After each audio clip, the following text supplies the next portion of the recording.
Good morning students. हमारा chapter चल रहा था सॉल्यूशन, और सॉल्यूशन में हम लोग डिस्कस कर रहे थे कॉलिगेटिव प्रॉपर्टीज़। कॉलिगेटिव प्रॉपर्टीज़ वो प्रॉपर्टीज़ होती हैं जो डिपेंड करती हैं किसके ऊपर, नंबर ऑफ़ सोल्यूट पार्टिकल्स के ऊपर।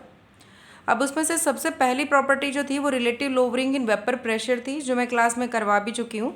मैं आपको फिर से एक छोटा सा रिव्यू दे देती हूँ कि क्या फॉर्मूला था relative lowering in vapour pressure का, जिसका फॉर्मूला है P not minus P by P not is equal to mole fraction of solute.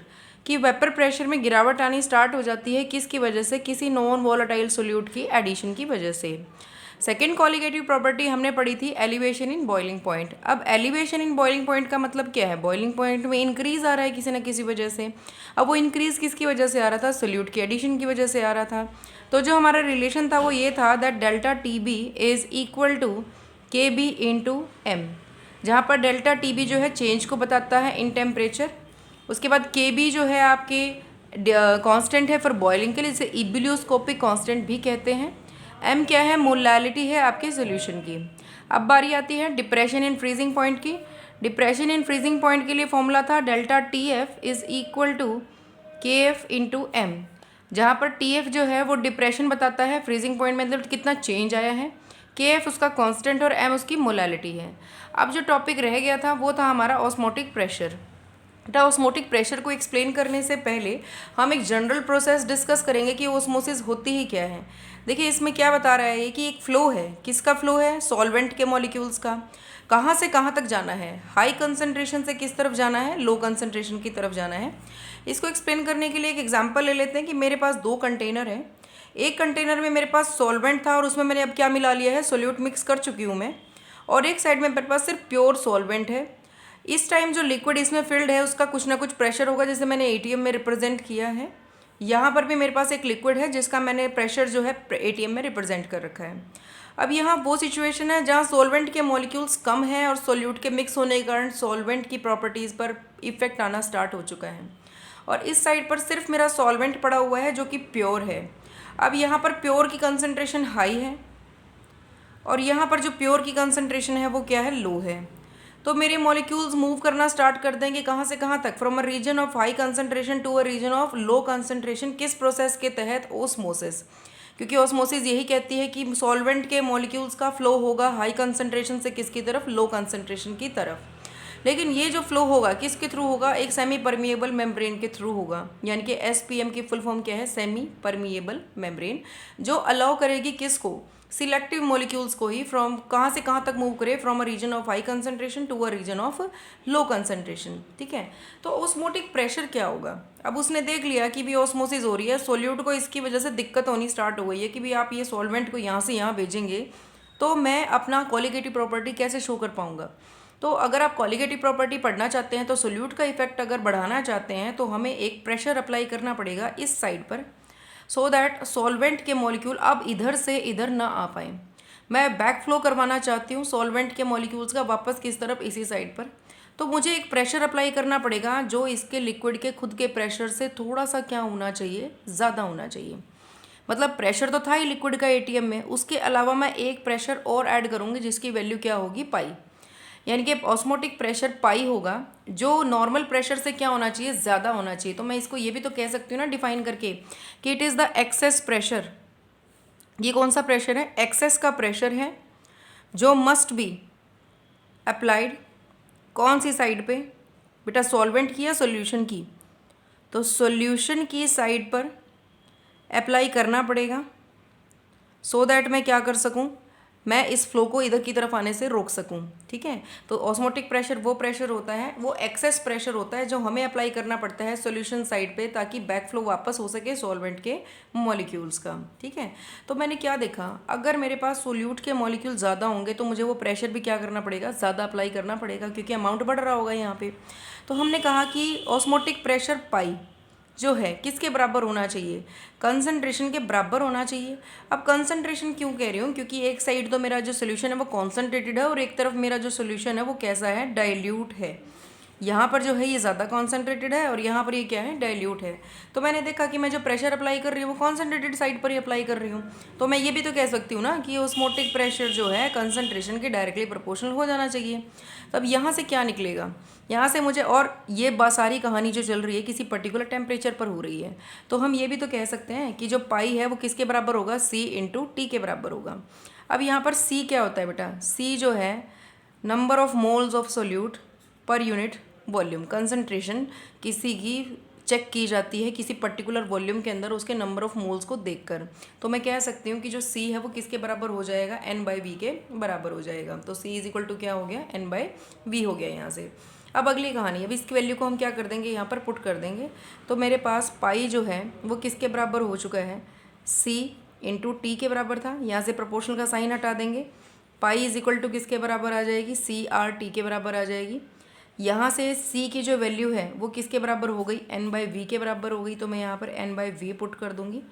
अच्छा, हम लोग ना हमेशा सोल्यूट को सेकंड कंपोनेंट ही मानते आए हैं। देखिए ऊपर जो फॉर्मूला हमने लिखा था, यहाँ पर मैंने X2 लिखा हुआ है क्योंकि मैंने पहला जो अपना लिक्विड माना था, पहली प्रायोरिटी पे रखा है सॉल्वेंट को और सेकंड प्रायोरिटी पे रखा है सोल्यूट को। तो यहाँ पर भी ये जो सेकंड नंबर है ये आपको यही बता रहा होगा कि ये जो है सोल्यूट का अमाउंट बताया गया है, यानी कि जो कंसंट्रेशन चेक की जा रही है वो प्योरली सोल्यूट की ही चेक की जा रही है। इंटू R लगा देंगे और इंटू T लगा देंगे। अब बेटे मोल का फॉर्मूला तो सबको पता ही होता है, N इज इक्वल टू क्या होता है, मास बाय में कौन सा मास, मोलर मास। मैं ये लगा सकती हूँ। अब मैं इसको मास बाय मोलर मास को यहाँ पर W बाय में M भी लिख सकती हूँ। यहाँ N2 है तो यहाँ पर भी 2 लगा देती हूँ। पाई इज इक्वल टू किसके बराबर हो जाएगा, W2 बाय M2 के बराबर हो जाएगा, इंटू R इंटू T लगा देंगे। अब यहाँ से M2 निकालना हो तो M2 किसके बराबर हो जाएगा, अच्छा V भी रह गया अपने पास, अभी ये V आ जाएगा यहाँ से। तो M2 किसके बराबर हो जाएगी, W2 by pi into V into R into T। तो यहाँ से मुझे पता लग गया कि ऑस्मोटिक प्रेशर को भी कैलकुलेट किया जा सकता है और मोलर मास को भी कैलकुलेट किया जा सकता है। तो मैंने दो फॉर्मूले डिराइव कर लिए ऑस्मोटिक प्रेशर से।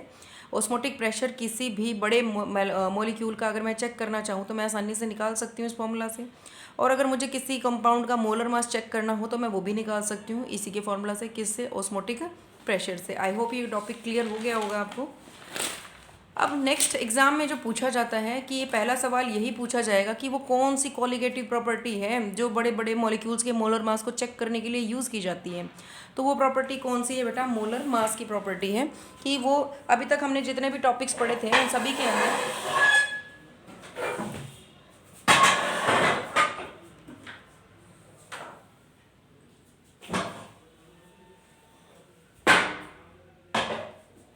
तो अभी तक हमने जितने भी टॉपिक्स पढ़े थे उन सभी के अंदर जो है हम लोगों ने किसी में से भी मोलर मास को अभी तक कैलकुलेट करना बड़े बड़े मॉलिक्यूल्स के लिए यूज़ नहीं किया था। मोलर मास कर तो रहे थे कैलकुलेट, लेकिन वहाँ पर कहीं ना कहीं टेम्परेचर की वेरिएशन आ रही थी। लेकिन अगर मुझे इस वेरिएशन से बचना था तो मैं ऑस्मोटिक प्रेशर का यूज़ कर सकती हूँ इसको कैलकुलेट करने के लिए। अगला है हमारे पास कि किस टाइप के मॉलिक्यूल्स का मोलर मास आप चेक कर सकते हैं। तो मैं इसके लिए पॉलीमर्स का, प्रोटीन्स का, बायोमोलिक्यूल्स का, मैक्रोमोलिक्यूल्स का, कितने भी बड़े बड़े साइज़ के मॉलिक्यूल्स क्यों ना अवेलेबल हो, मैं उन सभी का मोलर मास ऑस्मोटिक प्रेशर की प्रॉपर्टी से क्या कर सकती हूँ, कैलकुलेट कर सकती हूँ।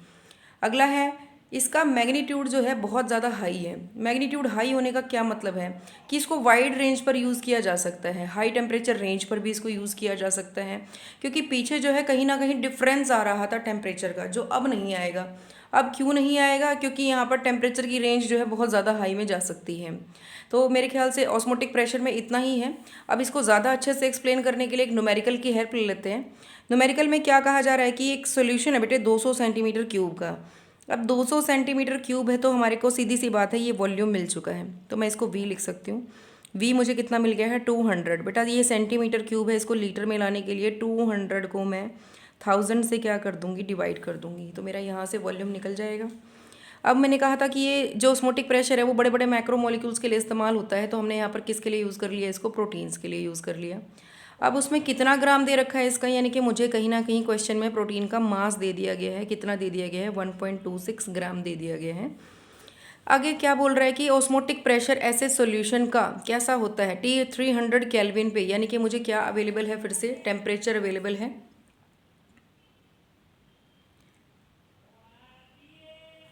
तो टेम्परेचर कितना अवेलेबल है बेटा, टेम्परेचर हमारा है 300 केल्विन और ये इतने प्रेशर पर ऑब्जर्व किया गया है। तो बताइए सम कंपाउंड का मोलर मास क्या होगा।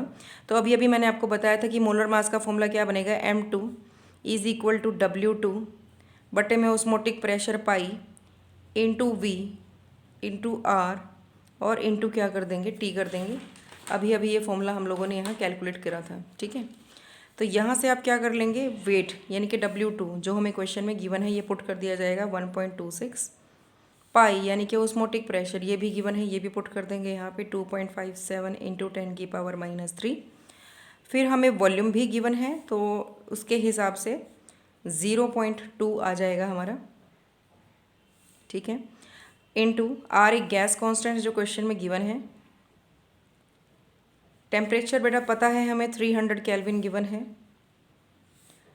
अब हम आसानी से इस क्वेश्चन को सॉल्व कर लेंगे। आप कैलकुलेटिव पार्ट खुद ट्राई करके देख लीजिएगा, हो जाएगा क्वेश्चन, क्योंकि वैल्यूज़ ही पुट करना मेन काम होता है न्यूमेरिकल के अंदर, आगे तो कैलकुलेशन हो ही जाएंगी।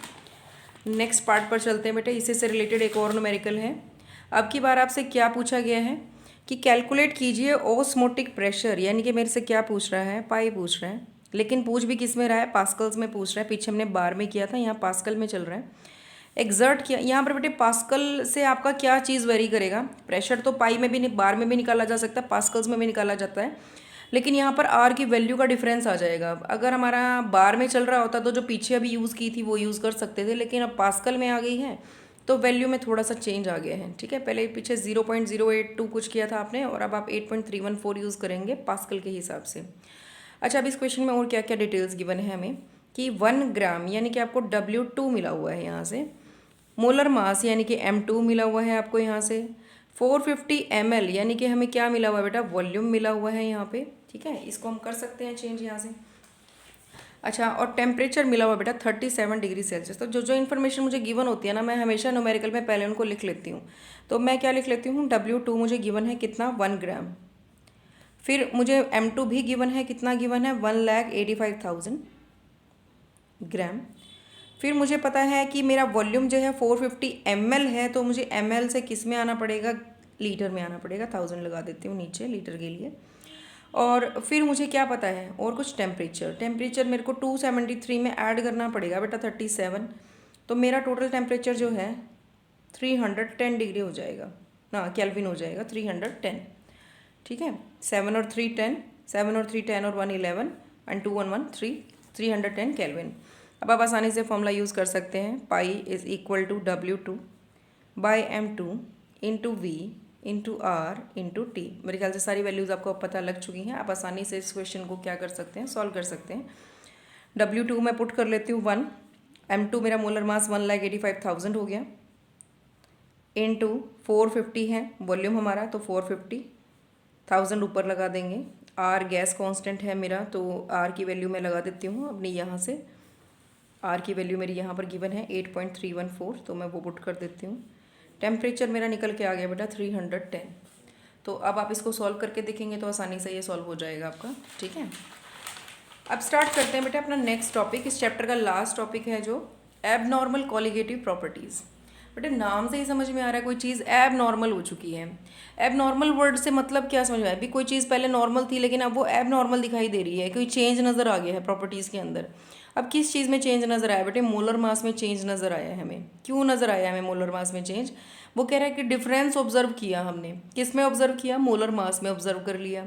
किसके मोलर मास में, सोल्यूट के मोलर मास में। किसके कारण बेटे, ड्यू टू एसोसिएशन या फिर क्या, डिसोसिएशन, किसके, सोल्यूट के मॉलिक्यूल्स के अंदर। ऐसा क्या कारण हो गया कि मॉलिक्यूल या तो टूटने शुरू हो गए या फिर जुड़ने शुरू हो गए। एसोसिएशन का मतलब तो जुड़ रहे होंगे और डिसोसिएशन का मतलब टूट रहे होंगे। इन सब बातों की वजह से सॉल्यूशन के अंदर जब कोई चीज़ नॉर्मल से ज़्यादा टूट गई या नॉर्मल से ज़्यादा जुड़ गई तो यहाँ पर एक चेंज आया किसके अंदर, नंबर ऑफ पार्टिकल्स के अंदर सॉल्यूशन में। तो उसके लिए हम क्या करेंगे, कैसे इस चीज़ को रोकने की, मतलब देखेंगे कैसे, समझेंगे कैसे, मुझे कैसे पता चलेगा कि ऐसा हुआ या नहीं हुआ। तो मैं एग्जांपल ले लेती हूँ किसी आयनिक सॉलिड का। आयनिक सॉलिड में से मैंने एग्जांपल ले लिया है KCl का। KCl को जब मैं किसी सॉल्यूशन में डिज़ोल्व करती हूँ तो मेरे पास वो टूट जाता है K पॉजिटिव में और Cl नेगेटिव में। मैंने आपको मोल्स जो दिए थे वो 1 मोल दिए थे KCl के। सॉल्यूशन में टूटने पर वो 2 में कन्वर्ट हो गया, तो इसका मतलब अब मेरे पास रिएक्शन ख़त्म होने के बाद 2 मोल आ जाते हैं। अब बारी बात करते हैं, अच्छा 2 मोल आ गए। अब हमने कहा था कि कॉलीगेटिव प्रॉपर्टी जो होती है वो number of moles of solute के बराबर होती है, ठीक है। यानी कि यहाँ पर जो नंबर ऑफ मोल्स हैं क्वेश्चन में 1 थे, लेकिन जब क्या हो गया, डिसोसिएशन हो गया, तो डिसोसिएशन के बाद वो नंबर ऑफ मॉलिक्यूल कितने होते हुए दिखाई दिए, 2 होते हुए दिखाई दिए। तो मैं कह सकती हूँ कि कॉलीगेटिव प्रॉपर्टी जो है वो 2 इंटू मोल्स के बराबर हो गई, ट्वाइस ऑफ मोल्स हो गई। अब मैं केस डिस्कस करती हूँ किसका, एसोसिएशन का। ये तो मैंने बताया आपको डिसोसिएशन के बारे में कि मॉलिक्यूल जब टूटा होगा तो क्या हुआ होगा। अब अगर एसोसिएशन का केस डिस्कस करेंगे तो एसोसिएशन में हम क्या बता सकते हैं। एसोसिएशन मतलब एसोसिएट किया है मॉलिक्यूल्स ने। एसोसिएशन कैसे हुई होगी, मैं एग्जांपल ले लेती हूँ एसिटिक एसिड का, जिसका फॉर्मूला ये होता है, और मैंने इसके आपको 2 मॉलिक्यूल दे के भेजे थे। इनको जब सोल्यूशन में ना डिज़ोल्व किया गया तो इसने अपना क्या बना लिया, डाइमर बना लिया यहाँ पे।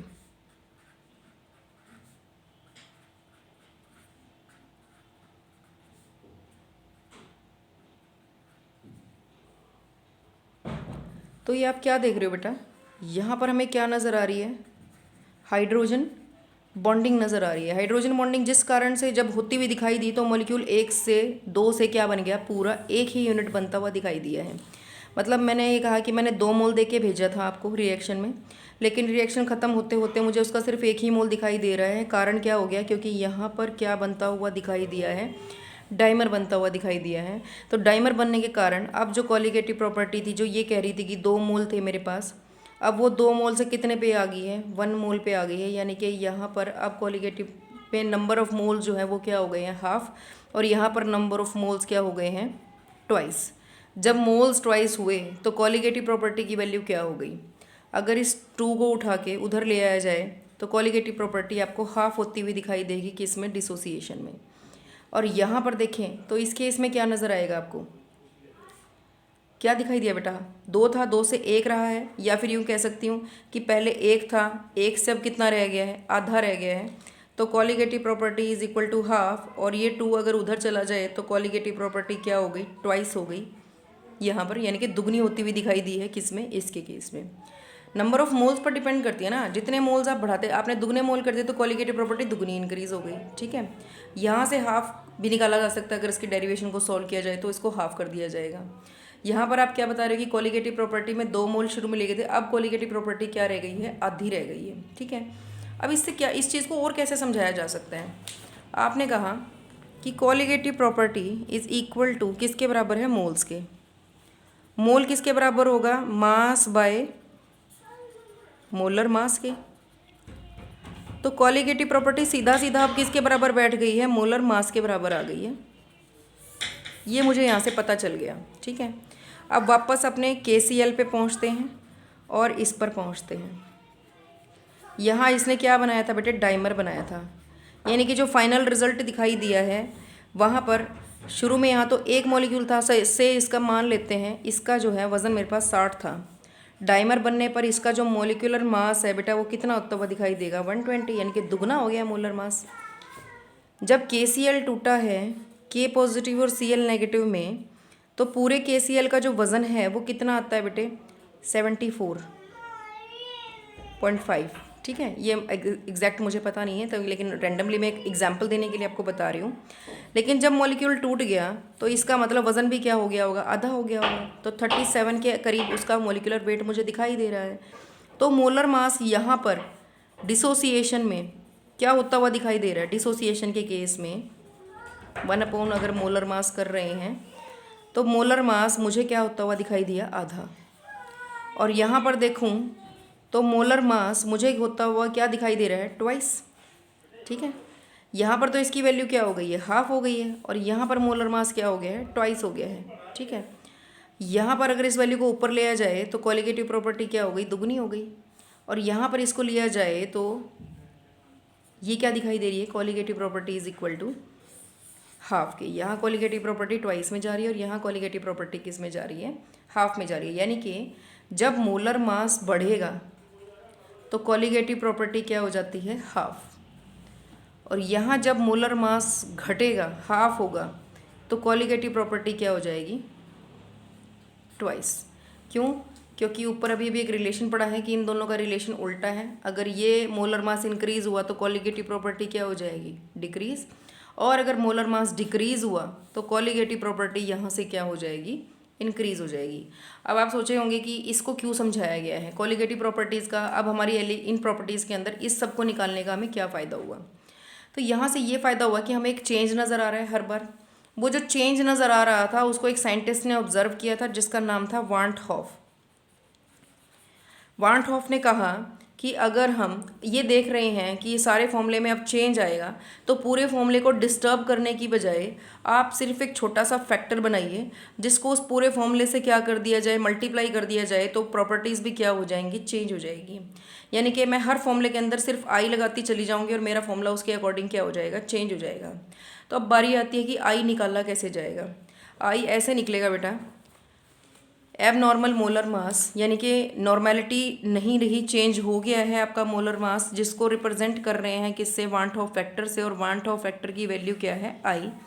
तो आई को कैलकुलेट करने का जो तरीका है वो क्या है कि आई जो है किसके बराबर होगी आपकी? नॉर्मल मोलर मास बाय में एब नॉर्मल मोलर मास, ये कह सकते हैं। या फिर ऑब्जर्व्ड कॉलीगेटिव प्रॉपर्टी बाय में कैलकुलेटेड कॉलीगेटिव प्रॉपर्टी। बेटे कॉलीगेटिव प्रॉपर्टी कौन सी? मैं यहाँ पे delta T B, delta T F या पाई, ये तीनों में से कुछ भी लगा सकती हूँ। क्वेश्चन में जो ऑब्जर्व हो रखा होगा वो यहाँ लगा देंगे और जो आप खुद कैलकुलेट करके लेकर आओगे डेल्टा टी बी वो नीचे की तरफ लगा देंगे, या डेल्टा टी एफ आप नीचे की तरफ लगा सकते हैं। नॉर्मल मोलर मास जो आपको पहले से पता था, जैसे आपको KCl का पता चल गया था कि 74.5 आता है, लेकिन कैलकुलेट करने पर वो 37 दिखाई दे रहा था, हमें 37.5 दिखाई दे रहा था। तो ये वैल्यूज़ आपको इस तरह से यूज़ करनी है न्यूमेरिकल्स के अंदर। तो ये तो तरीका हो गया आपका किसको निकालने का? आई निकालने का। अब बारी आती है कि मैं अपना फॉर्मूला कैसे चेंज कर दूंगी आई के हिसाब से। तो बेटे फटाफट से ना एक बार सारी कॉलीगेटिव प्रॉपर्टीज़ के फॉर्मूले लिख लेते हैं। P not minus P by P not is equal to किसके बराबर था? मोल फ्रैक्शन के बराबर था। तो यहाँ पर क्या लगा देंगे? I. Delta T B is equal to K B into M था, तो यहाँ पर भी क्या लगा देंगे? I. Delta T F is equal to K F into M, तो यहाँ पर भी क्या लगा देंगे? आई। ऐसे ही pi is equal to I C R T. यहाँ पर आप इस तरह से अपने चारों फॉर्मूलेज के अंदर वांट ऑफ फैक्टर को ऐड कर सकते हैं। अब आप सोचेंगे कि ये क्या हमें सभी फॉर्मूलों के अंदर इसको ऐसे ही लगाना है? नहीं बेटा, जब तक आपसे ये ना कह दिया जाए कि आपका मॉलिक्यूल या तो डिसोसिएट कर रहा होगा न्यूमेरिकल में, या फिर क्या कर रहा होगा? एसोसिएट कर रहा होगा, तभी आपने आई का इस्तेमाल करना है, अदरवाइज़ आप आई यूज़ नहीं करेंगे। अब अगर मॉलिक्यूल डिसोसिएट कर रहा है या एसोसिएट कर रहा है तो आप उसको किस चीज़ से रिप्रेजेंट करेंगे? यहाँ उसको रिप्रेजेंट किया जाता है अल्फ़ा से। अल्फ़ा हमें बताती है कि आपका मॉलिक्यूल किस हद तक डिसोसिएट कर सकता है। तो यहाँ पर डिग्री ऑफ डिसोसिएशन या फिर डिग्री ऑफ एसोसिएशन को रिप्रेजेंट करने के लिए जो सिंबल इस्तेमाल किया गया था वो इस्तेमाल किया गया था अल्फ़ा। अब अल्फ़ा को आई से कैसे रिलेट किया जाए, क्योंकि आपने तो वांट ऑफ फैक्टर सीख लिया है, इससे अब अल्फ़ा कैसे जोड़ा जाएगा? तो बेटे आई की value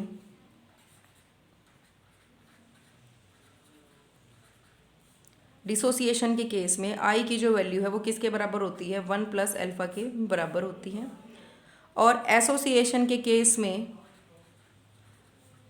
alpha is equal to I minus 1 upon n minus 1 के बराबर होता है। ये आपको फॉर्मूला याद रखना है, ठीक है।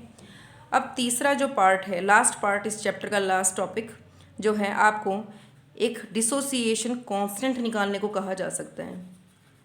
डिसोसिएशन का कांस्टेंट जिसको हम लोग रिप्रेजेंट करेंगे किससे? के ए से, क्योंकि कांस्टेंट फॉर एसिड है, अगर एसिड मिला होगा तो के ए लगा देंगे, बेस लिखा होगा तो के बी लगा सकते हैं।